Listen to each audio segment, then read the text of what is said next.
귀한 은혜, 하나님의 은혜가 가득가득하기를 소원합니다. 오늘 아침에 하나님께서 우리에게 주신 말씀, 욥기 18장 말씀을 읽었습니다. 여기 이 말씀은 욥이 고난을 당할 때에 세 친구가 찾아왔더랬는데 그 중에 두 번째 친구가 이제 욥에게 권하는 이야기입니다. 그런데 위로가 되지 못하고 도리어 참 상처가 되었습니다. 여러분, 우리가 살아가면서 위로가 다 필요하지요. 그런데 때로는 상처를 주는 이들이 왕왕 있습니다. 바로 빌닷이 그러한 인물이었습니다. 오늘 성경에 보면은 우리가 읽지 않았지만은 2절에 그런 이야기를 합니다. 너는 참 말이 많구나. 언제 말의 끝을 볼까? 3절에도 보면은 너는 우리를 짐승으로 하느냐? 사실은 욥이 그렇게 무자비하거나 무리한 사람은 아니었어요. 그런데 빌닷은 이렇게 아주 부정적으로 보는 거예요. 그리고 울분을 터뜨리며 화를 낸다는 말이죠.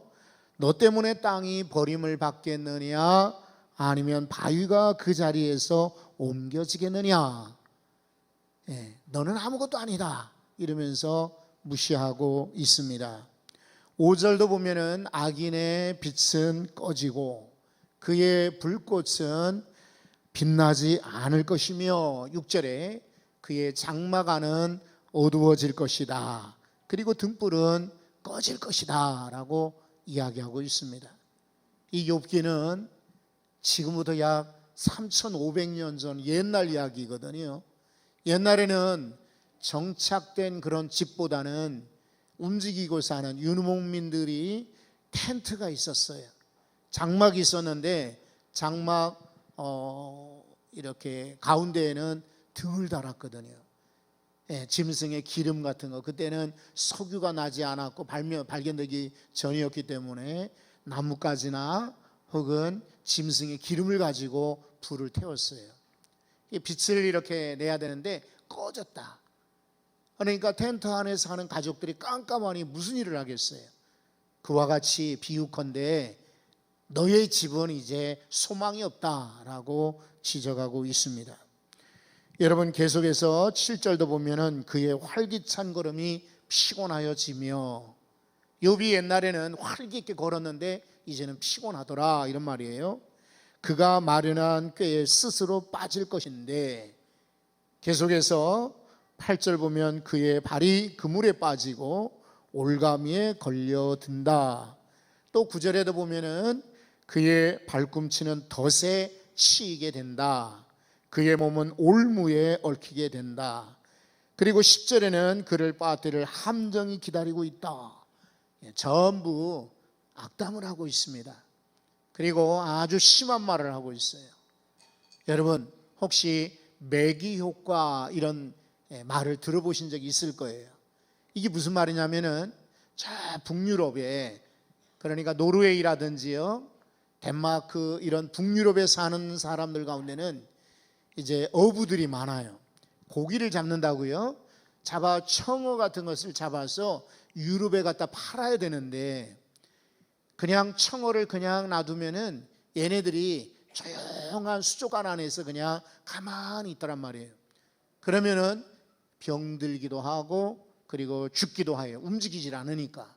그래 그 수족관 안에다가 메기 한 마리를 넣어놓으면은 메기 요 녀석이 막 청어떼 사이에 막 움직이고 다녀요. 그러면 청어들이 메기에게 전기가 오니까, 따가우니까 피하려고 이리저리 움직일 때 이제 수족관에 산소가 일어나고 그리고 운동을 하기 때문에 오래 간다는 말이에요. 이게 바로 메기 효과예요. 때로는 하나님께서 우리 인생 가운데 메기들을 주시는 적이 있어요. 그래서 내가 게으르거나 내가 그냥 쉬고 싶다, 나 움직이기 싫다, 나 일하기 싫다라고 할 때에 때로는 메기들을 우리에게 보내어서 우리로 하여금 더 일하게 하고 깨닫게 하고 그리고 느끼게 한단 말이죠.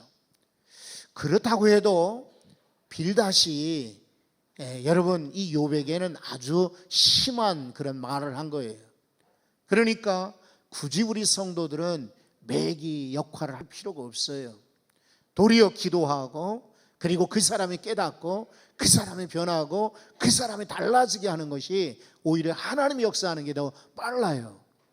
그런데 왕왕 우리들은요, 종종 내가 누군가를 깨우치기 위해서 사명감을 가지고 이렇게 해야 된다 저렇게 해야 된다 나서는 분들이 계세요. 여러분, 우리가 남의 일이라고 이야기하지만은 도리어 그 이야기가 내게 적용되는 경우가 종종 있지 않습니까? 그래서 이 빌닷은 정말 아쉬운 사람인 거예요. 세 친구 중에 제일 욥을 괴롭게 하고 힘들게 하는 겁니다. 하지만은 이 빌닷의 말 속에도 교훈이 담아져 있어요. 오늘은 특별히 우리 교회 생일이고, 교회는 오늘을 우리가 보내지만은 미래를 우리가 준비하지 않으면 안 되잖아요. 우리 교회뿐이겠어요? 나라도 그렇고 기업도 그렇고 모든 조직들이 앞으로 미래를 다 준비해야지요. 여기 앉아 계시는 여러분들은 어떻습니까? 여러분의 가정은 미래를 준비하고 있습니까? 그렇다면 다행이지요. 그냥 오늘 먹고 그냥 쓰고 말자, 내일을 위한 준비 없이 저축 없이 사는 인생이 있습니까? 나중에 보면은 다 꾸이로 다닐 거예요. 빌려달라고 아신소리 할 거예요. 준비해야 합니다. 그런데 교회나 회사나 조직이나 가정만이 아니라 우리 개인의 인생도 미래를 준비해야 합니다. 그래서 내 인생의 5년 후에는 내가 어떻게 될까? 10년 후에는 내 인생이 어떻게 될까?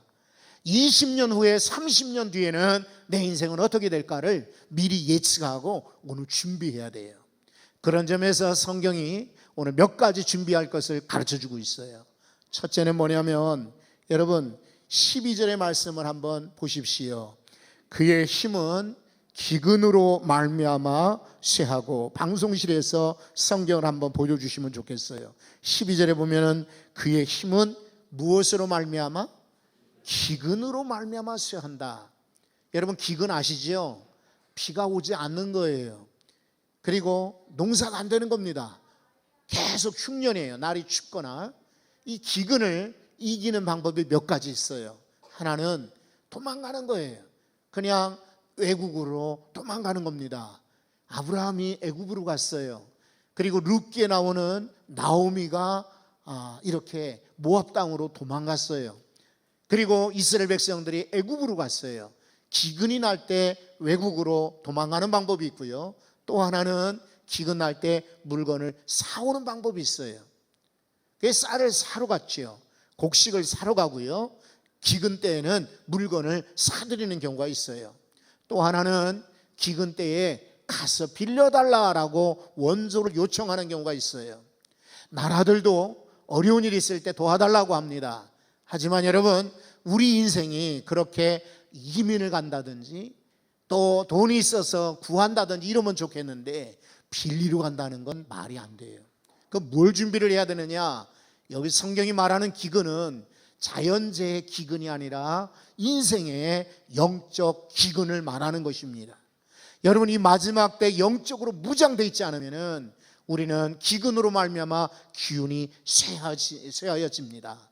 그런 거로 더 영적으로 풍성하게 저축하고 준비할 수 있기를 바랍니다. 이렇게 예배 나오시고 성경을 가까이 하시고 그리고 기도하는 분들은 영적으로 미리 준비하는 거예요. 두 번째 준비할 게 있는데 13절입니다. 질병이 그의 피부를 삼키리니 곧 사망의 장자가 그의 지체를 먹을 것이라. 사망의 장자, 이거는 참 쉽지 않은 용어지요. 이게 무슨 말이냐면은 질병 때문에 옛날 사람들은요, 고대 근동지방에서는 사망의 아들, 사망의 큰아이가 우리 집에 오면은 우리 집안의 식구 누군가 죽는다 하는 그런 옛사람들의 생각인 거예요. 그래서 오늘 이 빌닷도 질병 때문에 죽음의 사자가 너희 집에 갈 거다라고 예고하고 있어요. 여러분, 우리는 누구든지 다 질병에 노출되어 있어요.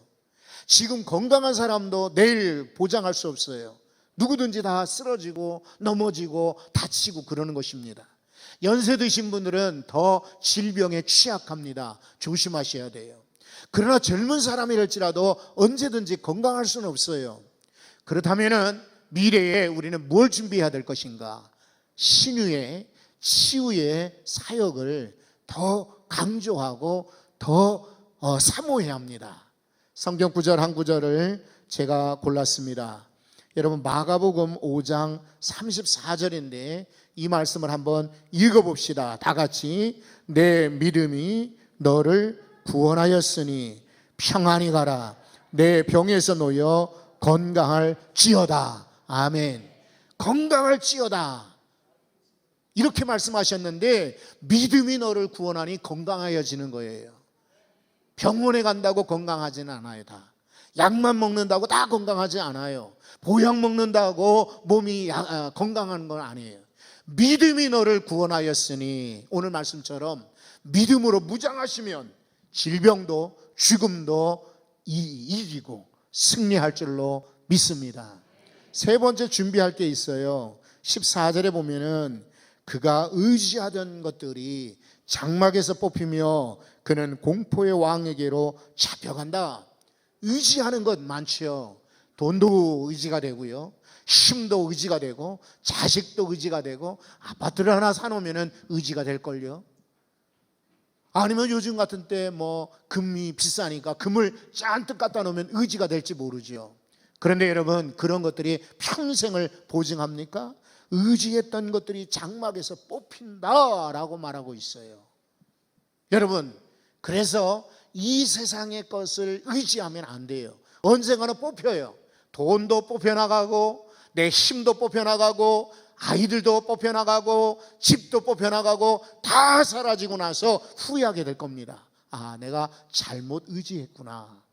이제 오늘 성경 말씀 한 구절을 제가 골랐습니다. 시편 146편 말씀인데요, 좀 말씀이 길어도 이 말씀을 한번 읽어봅시다. 다 같이 읽습니다.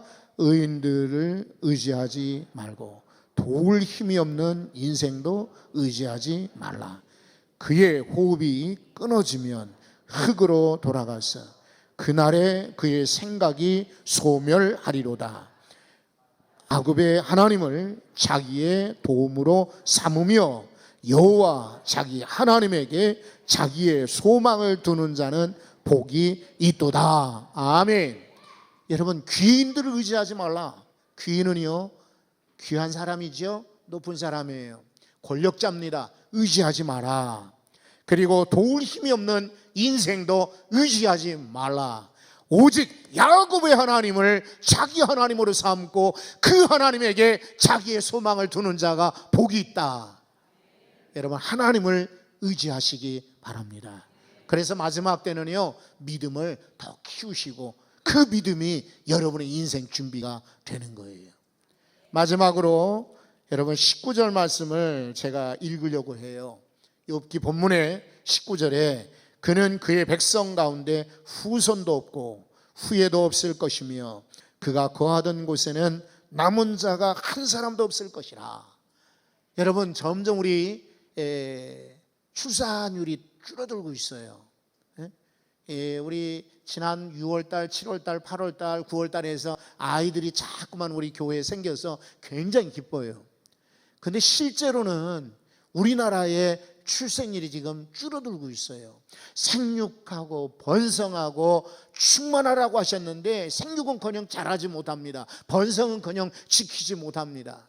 하나님 명령을 어기는 거예요. 그런데 이것이 나라의 문제만이 아니라 앞으로 한국 사회에 큰 문제가 될 거라고 말하지 않습니까? 학교는 지어놨는데 선생님은 많은데 학생들이 없더란 말이죠. 교회는 지어놨는데 다음 세대가 없다 이 말이에요. 여러분, 그래서 후손이 없고 후예가 없을 것이라, 이것은 미래에 대한 경고라고 받고 우리 다음 세대를 만드시고 키우셔야 돼요. 오늘 성경 구절 제가 하나 또 찾았는데 이사야서 6장입니다. 6장 13절 말씀 다 같이 한번 읽어봅시다.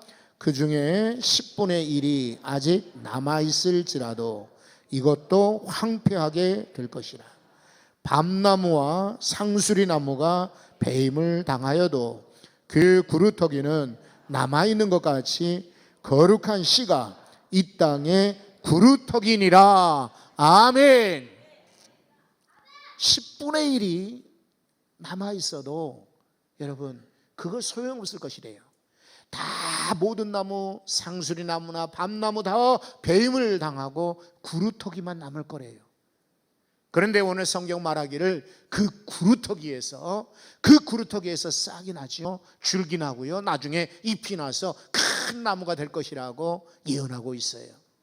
여기 2층에 앉아있는 우리 아이들과 여기 앞에 양쪽에 앉아있는 아이들이 우리 교회의 구루터기들입니다. 이따가 나와서 찬양할 때 여러분 크게 박수해 주시고 격려해 주시기 바랍니다.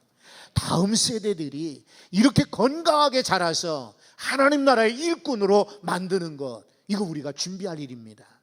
여러분 근심하지 말고 미리 기근 때문에 걱정하지 말고 말씀으로 은혜로 충만히 채우시기 바랍니다. 질병 때문에 염려하지 말고 하나님이 고치시리라, 이런 믿음으로 질병도 예비하시고 준비하시기 바랍니다. 내 인생에 소망이 없다, 의지할 것이 없다라고 걱정하지 마시고 하나님을 소망하시기 바랍니다. 마지막 때에 뭐가 남아있을까 걱정하지 말고 지금 구루터기에 관심 갖고 이들이 잘 자라도록 우리가 기도를 쏟아야 되겠습니다. 다 같이 한번 기도합니다. 거룩하신 하나님,